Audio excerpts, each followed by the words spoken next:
गावो विश्वस्य मातरः। नमस्कार सभी मित्रों को। गौ संपूर्ण विश्व की माता है। यह सूत्र मात्र सूत्र नहीं है, यह एक परम उद्घोष है भगवान शिव का, भगवान महाकाल का। भगवान महाकाल के सभी भक्तों के लिए यह परम प्रसन्नता का कारण हो सकता है कि सर्वप्रथम विश्व में भगवान शिव ने ही माता के रूप में गौवंश को प्रतिष्ठित किया, और इसका एक सर्वाधिक महत्वपूर्ण कारण था, एक बहुत बड़ा रहस्य था जो उन्होंने शिव सूत्रों में वर्णित किया है। साथियों, किसी भी जीव का जानवरों में जो अंतिम जन्म होता है, अंतिम जो योनि होती है उसकी, वह गाय के रूप में होती है। कोई भी मनुष्य के रूप में प्रथम बार मनुष्य योनि में आता है तो वह सीधा गाय की योनि से मनुष्य की योनि में आता है। यही सर्वाधिक रहस्यमय कारण था कि भगवान शिव ने कहा कि संपूर्ण मनुष्यों की माता गौवंश है, क्योंकि हमारा प्रथम जन्म, संपूर्ण मनुष्यों का प्रथम जन्म गौवंश से ही है। भगवान शिव ने इसको कहा ही नहीं, अपने जीवन में पूरी तरीके से उतार लिया और अपना उन्नायक बना लिया, और गौवंश में महाराज नंदी को अपनी सवारी के रूप में स्थापित किया और गौवंश की पावन परंपरा को उन्होंने वहाँ से चलाया। भगवान शिव ने प्रथम उद्घोष किया, गावो विश्वस्य मातरः। उसके बाद भगवान कृष्ण ने उन्हीं के शब्दों में अलग तरीके से बयान किया। भगवान कृष्ण ने कहा कि माँ का स्वरूप वास्तव में ऐसा है जैसे प्राण, बिना माता के प्राण नहीं होते। अर्थात हम जो प्राणवायु लेते हैं उसी से हमारा जीवन है। प्रथम बार भगवान कृष्ण ने यह उद्घोष किया कि इस पूरे वायुमंडल में अगर प्राणवायु के उत्सर्जन में, प्राणवायु के उत्पादन में अगर सबसे ज़्यादा किसी का योगदान है वो तो गाय है। क्योंकि हम सभी जानते हैं कि 24 घंटे ऑक्सीजन देने वाला, प्राणवायु देने वाला एक ही वृक्ष है, वो है पीपल का। परंतु एक और ऐसा जीव है जो अपनी श्वास जब छोड़ता है तो उसमें वो ऑक्सीजन छोड़ता है, प्राणवायु छोड़ता है, और वो है मित्रों हमारी गौ माता। हाँ जी मित्रों, यह 100% सत्य है, और आज के आधुनिक संयंत्रों से इसको स्थापित किया जा चुका है। भगवान कृष्ण ने इसकी उद्घोषणा आज से 5000 साल पहले की थी। इसी के साथ एक और महत्वपूर्ण बात उन्होंने कहा था कि हमारे शरीर को पोषण देने वाली भी माता होती है, बल और बुद्धि देने वाली भी माता होती है। गाय के से बना जो मक्खन है, जो नवनीत है, उसकी शक्ति अपूर्व है मित्रों। उन्होंने बताया कि जो इसका विधिवत और आयुर्वेदिक सूत्रों के अनुसार रसायन बना के प्रयोग करेगा तो उसकी बौद्धिक और शारीरिक शक्ति अभूतपूर्व रूप से बढ़ जाएगी।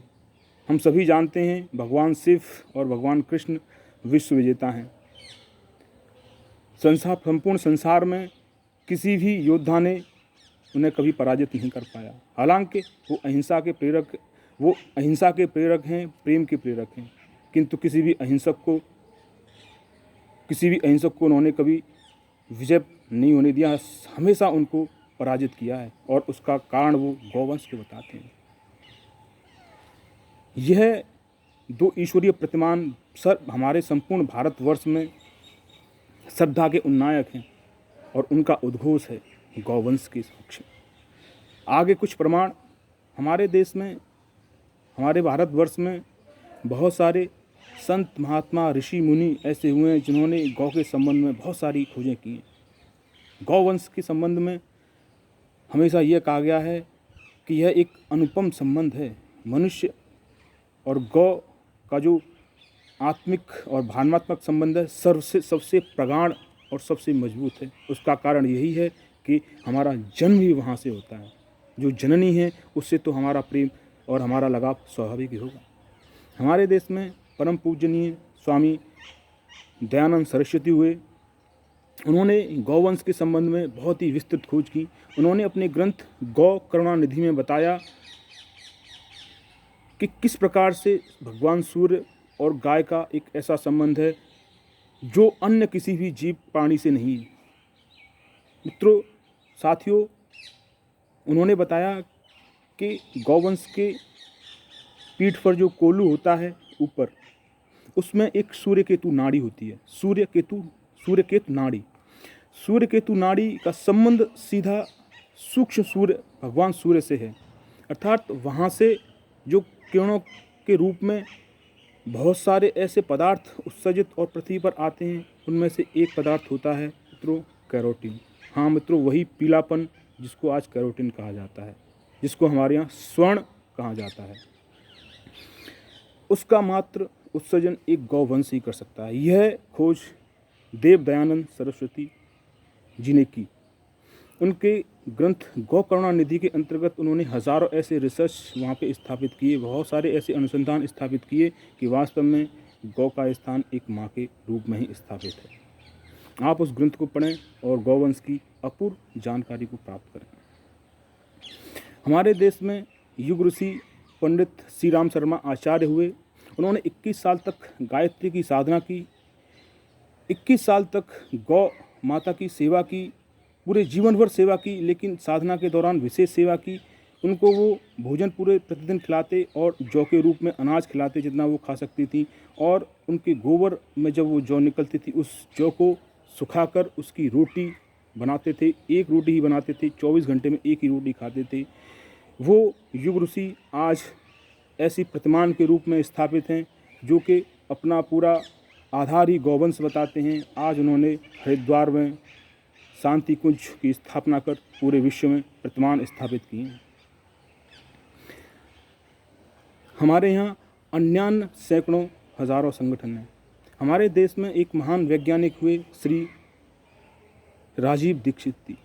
वर्तमान वैज्ञानिक संदर्भ में उन्होंने अनेकों खोज की हैं। साथियों, उन्होंने ही सर्वप्रथम बताया कि जो पीला पदार्थ होता है, जो कैरोटीन होता है, वह वास्तव में स्वर्ण है, जो कि भगवान सूर्य से आकर सूर्यकेतु नाड़ी के तहत सूक्ष्म रूप में, क्योंकि वो सूक्ष्म है, बहुत ही सूक्ष्म, क्योंकि तरली अवस्था होती है उसकी, वह शरीर के गौवंश के शरीर, गौ माता के शरीर में प्रवेश करता है।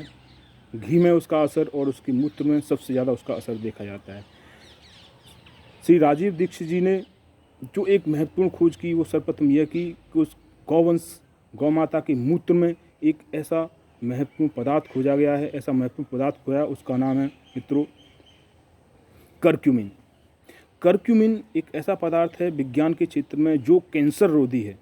अगर करक्यूमिन की सही मात्रा सही समय पर किसी भी कैंसर के रोगी को मिल जाए तो निश्चित ही वह कैंसर से मुक्ति पा सकता है। यह एक घटना अभूतपूर्व थी, किंतु अफसोस मित्रों, इस आविष्कार का भारत कोई लाभ ना उठा पाया, और आज अमेरिका ने 2010 तक गौ के मूत्र पर 3 दवाइयाँ बना के 3 पेटेंट ले लिए हैं, और आज 2020 अप्रैल और उसने 3 पेटेंट ले लिए हैं। यह है गौवंश की महिमा। स्वर्गीय श्री राजीव दीक्षित जी ने मात्र यही नहीं बताया, उन्होंने 6 ऐसे स्तंभ स्थापित किए जो गौवंश के बारे में संपूर्णतया बताते हैं। उन्होंने बताया कि किस प्रकार से हमारी पूरी अर्थव्यवस्था गौवंश पर आधारित है। उन्होंने बताया कि किस प्रकार से हमारी पूरी चिकित्सा व्यवस्था गौवंश पर आधारित है। उन्होंने बताया कि किस प्रकार से हमारी पूरी वास्तु व्यवस्था गौवंश पर आधारित है। उन्होंने बताया कि हमारी पूरी खाद्यान्न व्यवस्था किस प्रकार से आधारित है। उन्होंने बताया कि हमारी पूरी धर्म संस्कृति गौवंश पर आधारित है। उन्होंने इन 5 सूत्रों को उस तस्वीर के माध्यम से बताया। आपने अपने घरों में देखा होगा कि वो गौवंश के गले में भगवान शिव, गौवंश के मूत्र में भगवान धन्वंतरी, गौवंश के गोबर में माता लक्ष्मी और अन्यान्य कोटि के देवताओं का उसमें जो वर्णन है, उनको वैज्ञानिक रूप में उन्होंने प्रेक्षण करके दिखाया है किस प्रकार से गौवंश के गोबर से हम धनपति श्रीमंत हो सकते हैं। क्योंकि उन्होंने बताया गोबर में एक ईथेन नाम की गैस होती है जो कि पॉल्यूशन के बिना होती है, बिना किसी प्रदूषण की होती है और बहुत ही ज्वलनशील होती है। उसको अगर हम ऊर्जा के रूप में प्रयोग करें तो वह एक अक्षय ऊर्जा का स्रोत होगा। हमारी ऊर्जा का जो परम स्रोत था वो अक्षय स्रोत था और वो पूरा गौवंश पे आधारित था। उन्होंने बताया कि अक्षय ऊर्जा का स्रोत हमारी अर्थव्यवस्था के लिए परम उपयोगी था और वो गौवंश था। चिकित्सा के क्षेत्र में गौवंश से उन्होंने बताया कि किस प्रकार से उसके मूत्र से 48 प्रकार के रोगों को मात्र किसी दवा को बनाने की आवश्यकता नहीं है, सिर्फ सीधा गौमूत्र से ही 48 प्रकार के भयंकर रोगों को नष्ट किया जा सकता है। यह मित्रों नष्ट नहीं किया जा सकता है, उन्होंने ये सिद्ध किया है और सिद्ध ही नहीं किया है, हज़ारों लोगों को उन्होंने क्योर किया है। उसके हमारे मेरे पास पूरे डॉक्यूमेंटेशन है, किसी को भी प्रमाण चाहिए तो ले सकता है। उन्होंने बताया कि किस प्रकार से गोबर गैस से बनता श्रीमंत हो सकता है और किस प्रकार से उसके गौमूत्र से, गौ के घी से और गौ के दूध से वह संपूर्ण स्वस्थ हो सकता है और बुद्धिशाली हो सकता है, बलशाली हो सकता है। हमारी पूरी ऊर्जा व्यवस्था, पूरी भारतवर्ष की ऊर्जा व्यवस्था अक्षय ऊर्जा पर आधारित हो जाती है। गौवंश में हमें नंदी महाराज की प्राप्ति होती है और पूरे हमारे जो ऊर्जा संबंधी और परिवहन संबंधी कार्य पूरे होते हैं। सैकड़ों उन्होंने इसमें खोजें की। उन्होंने बताया कि गौमूत्र में वो सभी 18 प्रकार के सूक्ष्म पोषक तत्व पाए जाते हैं जो हमारी मिट्टी में पाए जाते हैं और जो हमारे शरीर में पाए जाते हैं। तो इस प्रकार की हज़ारों भारत में खोजें हुई हैं और बस हृदय का दुख और पीड़ा केवल एक ही है मित्रों, साथियों, कि आज हमारी उस माँ के वंश को किस तरीके से नष्ट भ्रष्ट किया जा रहा है, किस तरीके से नृशंस हत्याएं की जा रही हैं। इन हत्याओं को रोकने के लिए स्वर्गीय श्री राजीव दीक्षित ने सुप्रीम कोर्ट में एक केस दायर किया था। वह केस उन्होंने 10 साल तक लड़ा और 2005 में वह केस उन्होंने जीता। वह केस 1000 पन्नों में श्री राजीव दीक्षित जी ने जीता सुप्रीम कोर्ट से और उसमें हज़ारों ऐसे प्रावधान हैं जो आज हमारे देश में कट्टी खाने जो चल रहे हैं, जो कत्ल खाने चल रहे हैं, उनको पूर्ण रूप से रोका जा सकता है। किंतु आज उस आदेश को सुप्रीम कोर्ट के आदेश को क्रियान्वित नहीं किया जा सका है। अगले 5 वर्ष तक श्री राजीव दीक्षित ने अथक प्रयास किए, किंतु हुआ यह कि इस देवात्मा की अचानक देहावसान से, स्वर्गावास से वह अभियान वहीं स्थगित हो गया और वह जो आदेश था सुप्रीम कोर्ट का वह आज तक क्रियान्वयन नहीं हो पाया। साथियों, मेरे हृदय की जो सबसे भयंकर जो पीड़ा है वह यही है कि हम हज़ारों गौभक्त गौवंश को बचाने में लगे हुए हैं, किंतु साथियों हज़ारों से काम नहीं चलेगा। हमें बचाने की आवश्यकता क्यों पड़ी, हमें यह समझना होगा। हमें गौवंश के लिए योद्धाओं की आवश्यकता क्यों पड़ी, क्योंकि गौवंश को योद्धाओं की आवश्यकता इसलिए पड़ी क्योंकि एक शस्त्र वर्ग प्रकट हुआ है जो पिछले 400 सालों से लड़ा हुआ है। इस शस्त्र वर्ग के बारे में भी श्री राजीव दीक्षित ने बताया कि किस प्रकार से रॉबर्ट क्लाइव ने 17वीं शताब्दी में पहला कत्ल खाना खोला। वहाँ पर उस समय 700 जानवर काटे जाते थे, आज की डेट में वहाँ 12 लाख जानवर काटे जाते हैं। धीरे धीरे करके भारत में सैकड़ों हुए, हज़ारों हुए और आज लाखों की संख्या में कत्ल खाने चल रहे हैं। परम अहिंसावादी इस राष्ट्र में भगवान कृष्ण, भगवान राम, बुद्ध और महावीर जैसी महान आत्माओं के इस देश में नृशंस हत्याएं हो रही हैं गौवंश की, और मात्र गौवंश की नहीं, हर उस जीव की हत्या हो रही है जो नहीं होनी चाहिए। हमारे यहाँ तो मित्रों, साथियों, एक चींटी को भी मारना अपराध बताया गया है। हमारे घरों में जब हमारी मातृशक्ति झाड़ू लगाती हैं तो चींटी का भी ख्याल रखती हैं। हमारे यहाँ तो हमारे मित्र ये भी ध्यान रखते हैं कि हम इस पुष्प को ना तोड़ें, क्योंकि इस पुष्प की भी फीलिंग्स, इसकी संवेदनाएं हमें पता हैं। इस फूल की फीलिंग इतनी है कि आप इसके पास आके खड़े हो जाओ और थोड़े से प्रसन्न हो जाओ, यह परम प्रसन्न हो जाएगा। और जैसे ही आप इसको तोड़ोगे तो अचानक यह भ्रम में पड़ जाएगा कि अभी तो मैं और ये एक ही थे, इन्होंने तो मेरा अस्तित्व ही नष्ट कर दिया। इसलिए हमको साथियों प्रकृति के सानिध्य में, प्रकृति के मित्रवत रह के चलना होगा और गौवंश की परम निष्ठा और अपनी मातृशक्ति के प्रति हमारा जो दृढ़ कर्तव्य है उसको सुनिश्चित करना पड़ेगा। हमारा जो सामने का शस्त्र वर्ग है वो हज़ारों में नहीं है, लाखों में नहीं है, करोड़ों में है, करोड़ों से ज़्यादा है। हमें अपने हज़ारों से लाखों में और लाखों से करोड़ों में और करोड़ों से अरबों में करने ही होंगे और इस महाअभियान को, इस मात्र अभियान को हमेशा के लिए ज्वलंत रूप में चलाना होगा जब तक कि ये नृशंस हत्याएं या नृशंस अपराध रुक न जाए। श्री राजीव दीक्षित द्वारा वर्तमान परिप्रेक्ष्य में गौवंश के संदर्भ में जितने अनुसंधान हुए शायद ही नहीं हुए और विज्ञान उनको कभी डिनाई नहीं कर सकती है। चैलेंज ठोक कर डंके की चोट पर हम ये कह सकते हैं कि गौवंश में उन 5 स्तंभों को पूरा करने की संपूर्ण क्षमता है। इसके उद्घोष, इसकी प्रमाण की हमें आवश्यकता क्या है, क्योंकि जो महाकाल के भक्त हैं, जो भगवान कृष्ण के भक्त हैं, जो हमारे ऋषि मुनियों के भक्त हैं, उनके उद्घोषों को वो सुने, उनकी श्रद्धा को सुने। मित्रों, माँ के लिए किसी प्रमाण की आवश्यकता नहीं होती है। वह जो सुप्रीम कोर्ट का जो आदेश है वह पालन होना चाहिए। उसकी जो जितने भी उपनियम हैं, नियम हैं, वो पूरे भारतवर्ष में अगर पूरी तरीके से लागू हो जाएं तो मैं कहता हूं कि अधिकतर 80% इन कत्लखानों पर रोक लगाई जा सकती है और गौवंश को एक अपूर्व रूप दिया जा सकता है। साथियों, यह हमारे लिए एक परम कर्तव्य की वेला है। जीवन को हम गौवंश से किस प्रकार से जोड़ते हैं। सारे हमारे ऋषि मुनि भगवान यह उद्घोष कर रहे हैं कि हम गौवंश की रक्षा करें। हमारे पास यह जो वर्ग है वो प्रमाण मांगता है, तब जबकि उस वर्ग के पास कोई भी यह प्रमाण नहीं है। जो मैंने ये प्रमाण दिए हैं, इतने प्रमाणों को वो किसी प्रकार से डिनाई कर सके, किसी प्रकार से वो इस प्रमाणों को असिद्ध कर सके। वो जो कह रहे हैं, हमारा जो शस्त्र वर्ग कहता है, उनके पास ऐसा कोई प्रमाण नहीं है अपनी बात को सिद्ध करने के लिए, सिर्फ मनगढ़ंत कहानियों के अलावा। मित्रों, इस चीज़ों को तोड़ें, इन बंधनों को तोड़ें, उन सारी नीतियों का प्रति अपनी पूरी शक्ति के साथ विरोध करें जो गौवंश को नष्ट करने पर तुले हुए हैं।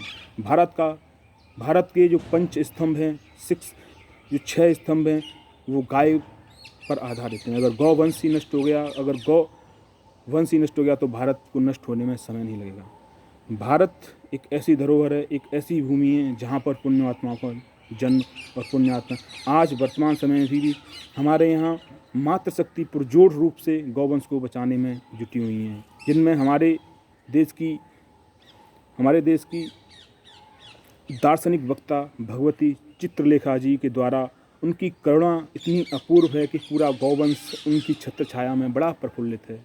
ऐसे ही आर्य समाज के द्वारा सराहनीय कार्य किए जा रहे हैं। वहाँ पर आचार्य आयुषी राणा हैं, वह गौवंश के लिए अपनी पूरी शक्ति से लड़ रही हैं। इसके बाद पतंजलि योगपीठ ने सैकड़ों रिसर्च और सैकड़ों दवाइयाँ गौवंश के आधारित बनाई हैं।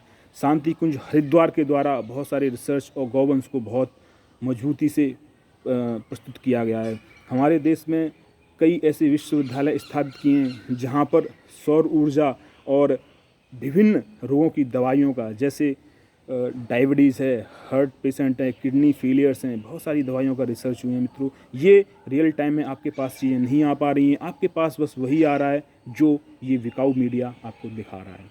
आप सच्चाई को जानें, सत्य को जानें, स्वस्थ रहें, मस्त रहें, महाकाल की भक्ति में रहें। जय हिंद, वंदे मातरम, गावो विश्वस्य मातरम। जय हिंद दोस्तों।